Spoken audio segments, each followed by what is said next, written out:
this video, I'm going to share an overview of how I did my very first wholesale land deal and made $30,000 in 30 days. I hope it gives you value, and if you stay to the end of the video, you'll come away with a few tips and tricks on how to wholesale your very first land deal. Step one is find the deal. The first thing that I did was went to Zillow.com and took a look at different new constructions. I wanted to see what areas had new construction for sale and new construction that sold. This gave me a really good idea of where builders were looking to build new construction. Once I found a neighborhood that had a pretty good amount of new construction, I knew that there was a really good demand for lots in that neighborhood.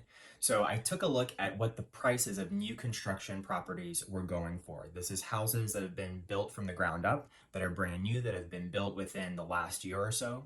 And a really good rule of thumb is to say that the lot value is about anywhere from 10 to 20% of what the house actually is for sale for or sold for. Once I did that, I verified that number by calling some local realtors that were in that area and just asking, how much does a lot typically go for this size in this neighborhood? It's a really good way to sort of double check and verify your numbers. Once I had a really good idea of what the value of lots were in that neighborhood, I decided to drive the area and make a list of all of the vacant lots in that neighborhood.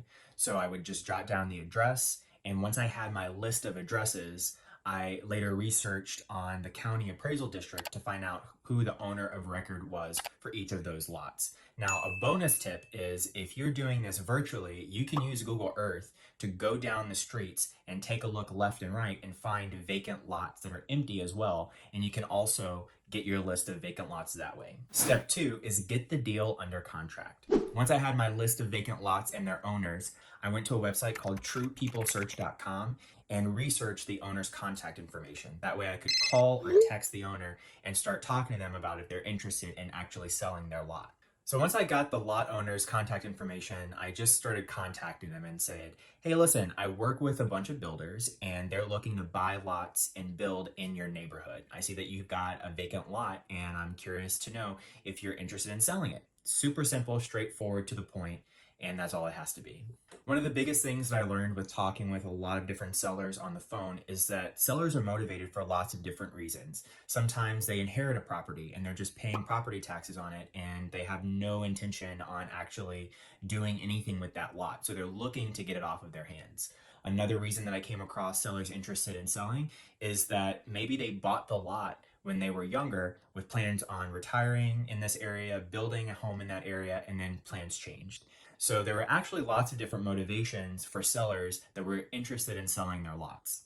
Now, because I already knew how much lots were actually selling for in that neighborhood, I just made sure to start negotiation with the seller at a price that would give me a little bit of room, meaning that once they sold me the lot or decided on a price for that lot, let's say it's $15,000, and I knew that I could sell the lot at $30,000, that would give me a $15,000 price spread.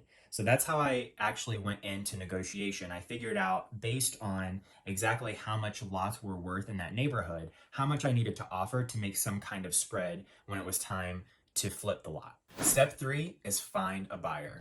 So once I got the property under contract, I made a few different posts on Facebook Marketplace. I made a few different Facebook group posts in different types of investor groups. I also did a Craigslist post a few different times to see if I could find a buyer for this property. Once I negotiated with the seller and we both came to agreeable terms, I put the property under contract to purchase the property. Step four is assign the contract.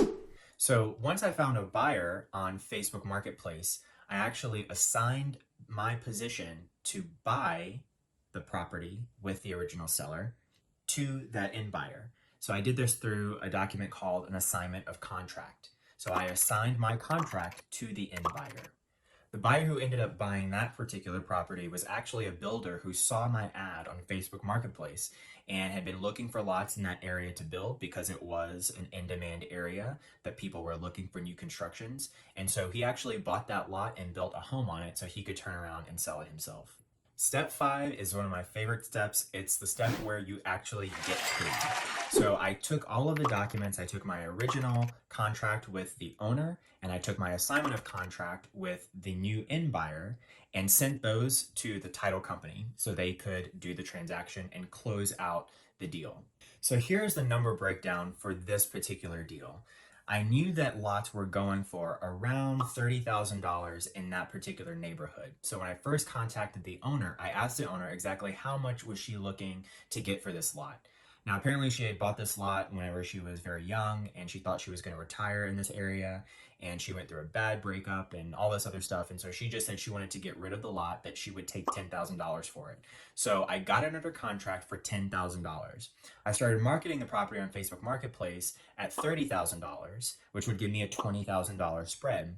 A few people got into the bidding war on this particular property, and the final end buyer won the bid at $40,000. So I got the lot under contract for $10,000, and the end buyer bought the contract or bought the property at $40,000, which left me a $30,000 spread at closing. The really cool thing about this deal is that I actually didn't have to buy the lot before I sold it. I actually wholesaled the lot to the end buyer, which means I just assigned the contract to the end buyer. I didn't have to pay for the lot. The only money that came out of my pocket was, I think it was like 36 bucks for the Facebook ad to run on Facebook Marketplace.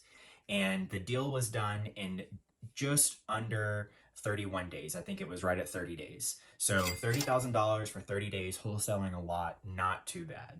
The other thing that I loved about this deal is the fact that I'd only been to the lot one time, which was when I first drove the neighborhood looking for vacant lots. So I didn't have to go out to the lot. I didn't have to show the lot.